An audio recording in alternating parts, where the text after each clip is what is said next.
Hello everyone, आज के editorial का टाइटल है lynching not murder and that is from 12th of September 2019 the Hindu newspaper. Dictation की speed 80 WPM होगी, so be ready for it.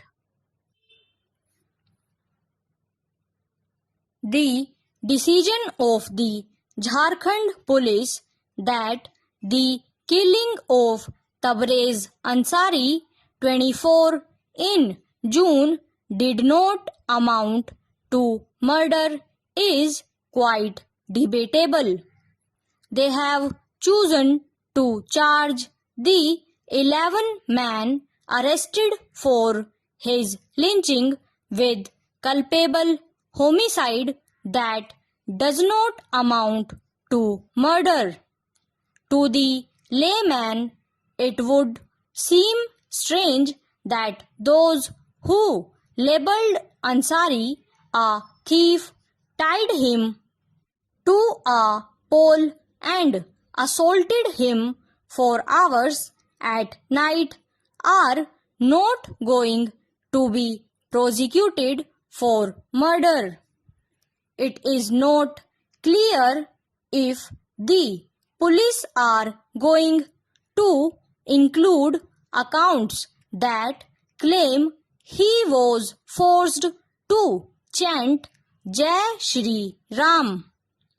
This aspect may help establish a clear sectarian motive on the part of the crowd to turn into a lynch mob and attack him.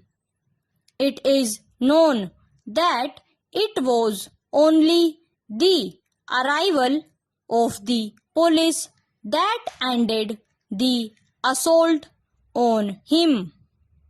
That the police have chosen to prosecute them for culpable homicide shows that the causal link between the assault on his person and his death has been established. It is true that the line between culpable homicide and murder is thin. It is the courts that usually assess the circumstances in which a homicide took place and decide whether it amounted to murder or not. Murder is punishable under Section 302 with death or life imprisonment, while forms of culpable homicide attract either a life term or 10 years in prison under Section 304 of the IPC. The official explanation for concluding that it was not murder is unconvincing.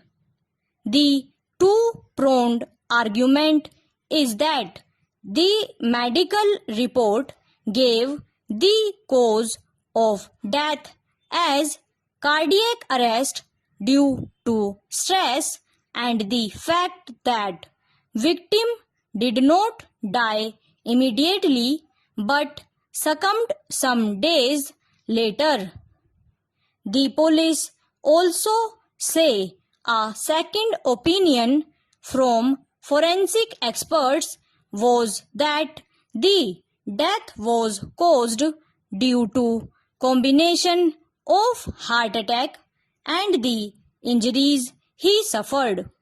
It is quite obvious that merely attributing death to a heart attack is meaningless without referring to the trauma caused by the physical assault. It may not make a legal difference to the prosecution whether the accused are given a life term for murder or mere culpable homicide not amounting to murder. however, invoking only the offense of culpable homicide not amounting to murder may make it easier for the defense to claim that their offense lacked premeditation or intention. Instead, they could claim that they were deprived of their self-control by the provocation given by the victim. The narrative in recent lynching incidents that it was the victim who was at fault may come in for needless reiteration unless the prosecution resolutely makes a case of murder. The suspicion that the charge is being diluted underscores the need for a special anti-lynching law. Such a law could cover acts of group violence, whether spontaneous or planned, so that those who join lynch mobs do not gain from any ambiguity about their intentions.